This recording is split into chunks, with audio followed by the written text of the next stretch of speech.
ঢাকা মহানগর উত্তর বিএনপির আহ্বায়ক আমিনুল হক বলেন, মাদক মাখে কাদায়।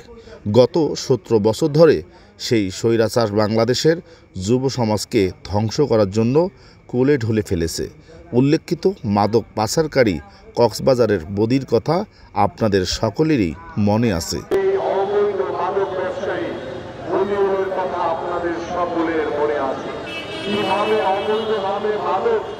পাচার করে এই স্বৈরাচার সরকার বাংলাদেশের যুব সমাজের কাছে মাদককে হাতে নিয়ে আমাদের যুব সমাজকে মৃত্যুর দিকে ঠেলে দিয়েছে।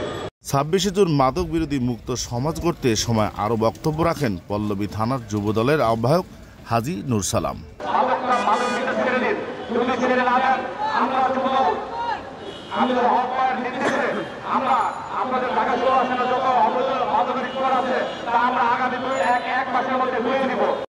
মানববন্ধনে বক্তব্য রাখেন স্বেচ্ছাসেবক দলের সাবেক সভাপতি আনোয়ার হোসেন এবং আমাদের আমিনুল হক ভাই উঠান বৈঠক করছেন।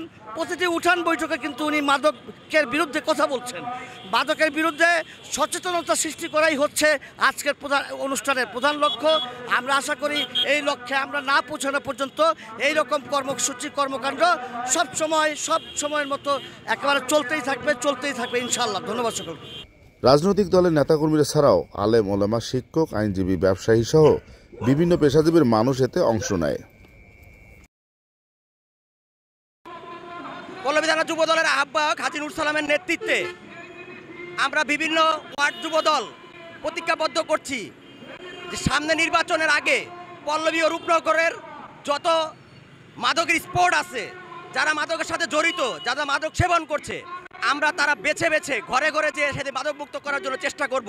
বিএনপির আহ্বায়ক এবং ঢাকা 16 আসনের মাটি ও মানুষের জননেতা আমিনুল হক ভাই সুস্পষ্টভাবে বলে দিয়েছে, সে যেই হোক তাদের দলীয় সাংগঠনিক ব্যবস্থা করা হবে এবং তাদের নামে মামলা দেওয়া হবে, সে সেবক হোক আর সে মাদক ব্যবসায়ী হোক। বলেছি, এখনো বলতেছি, সর্বদাই মাদকের বিরুদ্ধে যে অবস্থান নিবে তারই বহিঃপ্রকাশ কিন্তু আপনারা দেখতে পাচ্ছেন। আমরা কিন্তু ক্ষমতায় নেই, তারপরে আমরা মাদকের বিরুদ্ধে সোচ্চার। পল্লবী থানা যুবদল হাজী নূর সালাম ভাইয়ের সার্বিক নির্দেশনায় এবং তার পক্ষ থেকে পল্লবী থানা যুবদলকে অন্তত মাদক মুক্ত করার যে শপথ আমরা নিয়েছি। আপনারা জানেন, ফ্যাসিস্টের পতনের আগ পর্যন্ত এই সমাজ পুরা মাদকের সয়লাভ ছিলেন। ঢাকা মহানগর উত্তরের জননেতা জনাব আমিনুল হক ভাইয়ের নির্দেশনায় এবং পল্লবী থানা যুবদলের আহ্বায়ক হাজী নূর সালাম ভাইয়ের সার্বিক তত্ত্বাবধানে আজকে মাদক মুক্ত দিবস উপলক্ষে কার্যক্রম পরিচালিত হচ্ছে। এবং আপনারা জানেন যে একটি দেশ এবং একটি পরিবার ধ্বংসের মূল চাবিকাঠি হচ্ছে হলো মাদক।